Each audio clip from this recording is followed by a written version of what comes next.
कहा था अभिकर्मित अनुदेशन विधि के अंतर्गत उनके 5 प्रकार हमने देखे थे, जिसमें से पहला प्रकार हम शाकीय अभिकर्मित अनुदेशन को यहाँ पे क्लियर करने वाले। तो मैंने आपको यहाँ पे बताया भी था कि शाकीय अभिकर्मित अनुदेशन के अंदर जो प्रयोग किया गया था, जो प्रतिपादक माने जाते हैं वो माने जाते हैं नॉर्मन ए काउडर।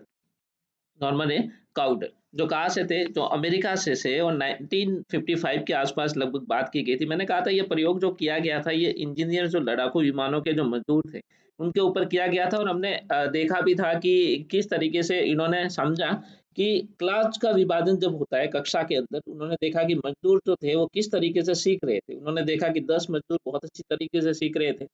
मान लो यहाँ पे 10 मजदूर जो है वो 2 बार 3 बार बताने पे भी नहीं सीख रहे थे, और कुछ मजदूर थे जिनको बिल्कुल भी दिमाग में नहीं घुस रहा था। तो उन्होंने ऐसे ही प्रयोग को देखते हुए उन्होंने सोचा कि क्यों नहीं कक्षा में भी इस तरीके का विभाजन किया जाए कि सबसे पहले होशियार बच्चे जो है उनको अलग किया जाए, उनसे कमजोर बच्चे और उससे भी कमजोर बच्चों का एक एक ग्रुप बनाया जाए। वो इस तरीके से इस विधि के अंदर निकल के आया था। तो शाकीय अभिकर्मिक अनुदेशन विधि के अंदर जब भी आपको पूछा जाए कि प्रतिपादक कौन थे, तो आपको याद रखना है नॉर्मन अकाउंटर यहाँ के प्रतिपादक थे, जो अमेरिका से थे, और लगभग 1955 के आसपास इंजीनियर लड़ाकू विमानों के ऊपर मजदूरों के ऊपर इसका प्रयोग किया गया था। तो उम्मीद है दोस्तों यहाँ तक क्लियर हुआ होगा। आगे चलते हैं, इसी के अंदर मैं आपको इसके हिस्ट्री के बारे में थोड़ा सा समझा देता हूँ कि इस अनुदेशन का प्रयोग क्राउडर ने मजदूरों पर किया। जो हमने ऊपर चर्चा कर ली थी कि इसका प्रयोग जो किया गया था वो मजदूरों पर किया गया था, और इसके अनुसार छात्रों की बुद्धि लब्धि का ज्ञान प्राप्त होता है। तो इसी के आधार पर उनको पता चला कि छात्रों की बुद्धि कैसी होती है, और उसके अनुरूप बच्चों को विभाजन करके बांटा गया। इससे कक्षा अलग अलग शाखाओं में बट जाती है, और जिससे पता चला कि कक्षाओं को किस तरीके से बालकों का विभाजन करना है, और उनकी बुद्धि लब्धि के आधार पर इन सभी का वर्गीकरण किया गया था। तो उम्मीद है यहाँ तक आपको क्लियर हो गया होगा, क्योंकि इस तरीके से इस सेंटेंस के अंदर काफी सारी थिंग्स जो है यहाँ पे क्लियर होती है। और हम यहाँ पे शाक्य अनुदेशक विधि के बारे में पढ़ रहे थे, जिसके अंदर आपने देखा कि ये सभी भाग जो आए थे वो अभिकर्मीय अनुदेशन विधि के अंदर थे। जो अभिकर्मित अनुदेशन विधि के अंदर आपने देखा भी था कि वहां पे 5 प्रकार के हमने यहाँ पे भाग देखे थे, जिसमें से पहला भाग हमने यहाँ पे क्लियर किया। और आपको बहुत अच्छी तरीके से ये पहला भाग समझ में आया होगा कि इस पे कैसा प्रयोग किया गया, कौन इसके प्रतिपादक है। जो नॉर्मन एक क्राउडर का हमने बात की यहाँ पे, और 1955 के आसपास इसकी शुरुआत की गई थी। तो यहाँ पे ये सब क्वेश्चंस यहाँ पे क्लियर होते हैं। आगे चलते हैं, रेखीय अभिकर्मित अनुदेशन। दूसरा पॉइंट हमारा यहाँ पे ये था कि रेखीय अभिकर्मिक अनुदेशन, इसका मतलब ही क्या होता है। रेखीय अभिकर्मित अनुदेशन का मतलब ही होता है कि करके सीखना, करके सीखना। अब देखो इसके प्रतिपादक की बात करें तो देखिए आपने देखा होगा क्रिया प्रसूत का एक नियम था, तो यानी कि करके सीखना। इसके प्रतिपादक की बात करें तो स्किनर है, 1954 के आसपास की बात है। तो ये देखिए ये पहला क्वेश्चन यहाँ पे ये क्लियर होके आता है कि यहाँ पे बताइए कि रेखीय अभिकर्मिक अनुदेशन विधि जो है किस सिद्धांत पर आधारित है। तो क्रिया प्रसूत सिद्धांत पर आधारित है, जिसके प्रतिपादक कौन है, स्किनर है। 1954 के आसपास की बात कर रहे हैं। तो सिद्धांत क्या काम करता है, तो देखिए सिद्धांत क्या काम करता है, करके सीखने पर बल देता है, जो अभी हमने देखा। तो ये सिद्धांत जो मेन आपको यहाँ पे ध्यान रखना है, वो यहाँ पे ध्यान रखना है कि ये सिद्धांत जो बल देता है वो करके सीखने पर बल देता है। अब बात करते हैं इस विधि के अंतर्गत क्या हुआ कि छात्र स्वयं ही प्रश्नों की क्या करते हैं, रचना करते हैं। अब देखो इसमें क्या होगा, इसमें स्टेप बाय स्टेप काम करते हैं। जैसे आपको समझना हो तो पहले क्या करेंगे, बच्चे प्रश्नों की रचना करेंगे, फिर उनको क्या करेंगे, उनको फिर जांचेंगे, उनको फिर क्या करेंगे, जांचेंगे, उनके उत्तर ढूंढेंगे। तो ये सभी काम कौन करेगा, बच्चे करेंगे, खुद करके सीखेंगे। तो इसी विधि के अंदर यही बात की गई है। तो आइए चलिए इसको पढ़कर थोड़ा सा समझते हैं। तो इस विधि के अंतर्गत छात्र स्वयं ही प्रश्नों की रचना करते हैं एवं उत्तर ढूंढते हैं, साथ ही क्या करते हैं, जांच भी करते हैं। तो इस तरीके से बच्चे क्या करते हैं, करके सीखते हैं। तो उम्मीद है दोस्तों ये रेखीय अभिकर्मित सिद्धांत आपको समझ में आया। आगे चलते हैं। आगे हमारे पास यहाँ पे गणितीय अभिकर्मित अनुदेशन विधि है, जो तीसरा यहाँ पे भाग होने वाला है अभिकर्मित अनुदेशन विधि का। तो यहाँ पे देखिए गणितीय अभिकर्मित अनुदेशन विधि क्या है, तो इसके प्रतिपादक पहले आपको याद रखना है। रेखीय के कौन है, स्किनर है, और शाकीय के कौन है, नॉर्मन एक क्राउडर है।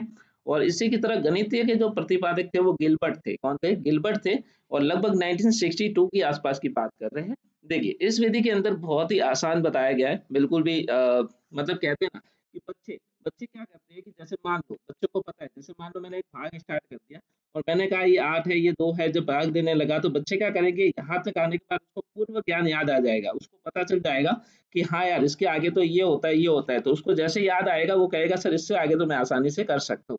यानी कि आपको इस विधि के दौरान अध्यापक के द्वारा कठिन भाग को हल कर दिया जाता है। जैसे कि पहले शुरुआत कर दी जाती है, उसके बाद बालक क्या करता है, बालक अपने पूर्व ज्ञान के आधार पर उसका स्मरण करता है और उस क्वेश्चन को हल करने का प्रयास करता है। एवं पूर्व ज्ञान आधारित होते ही छात्र क्या कर लेता है, स्वयं हल कर लेता है और फिर उसके आगे क्वेश्चन को करना शुरू करता है।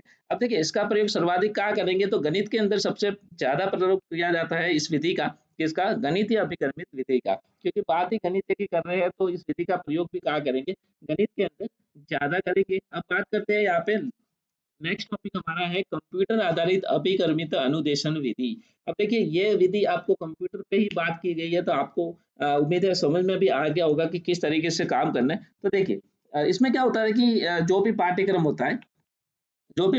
होता है उन सभी का डेटा कहाँ फीड किया जाता है, कंप्यूटर के अंदर। एक कंप्यूटर के अंदर उसका डेटा क्या कर दिया जाता है, फीड कर दिया जाता है। यही होती है कंप्यूटर आधारित अभिकर्मित अनुदेशन विधि।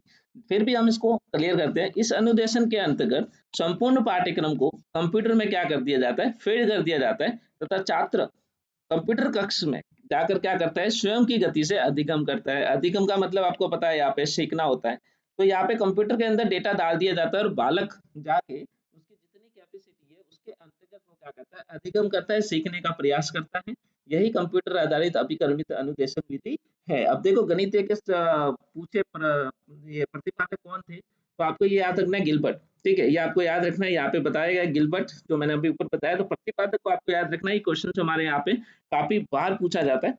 आगे बात करते हैं उपकरण की। अब देखिए उपकरण क्या है, देखिए जो भी आप यहाँ पे यूज करोगे उस उपकरण के अंदर मैं आपको एक चीज बताता हूँ, उपकरण यहाँ पे क्या क्या काम आता है। तो सबसे पहले क्या होता है, एक शिक्षक कक्ष होता है, यानी नियंत्रण प्रकोष्ठ जिसको हिंदी में बोला जाता है। कभी कभी ऐसा प्रश्न आ जाता है नियंत्रण प्रकोष्ठ को बताइए, तो शिक्षक कक्ष बोलते हैं इसको।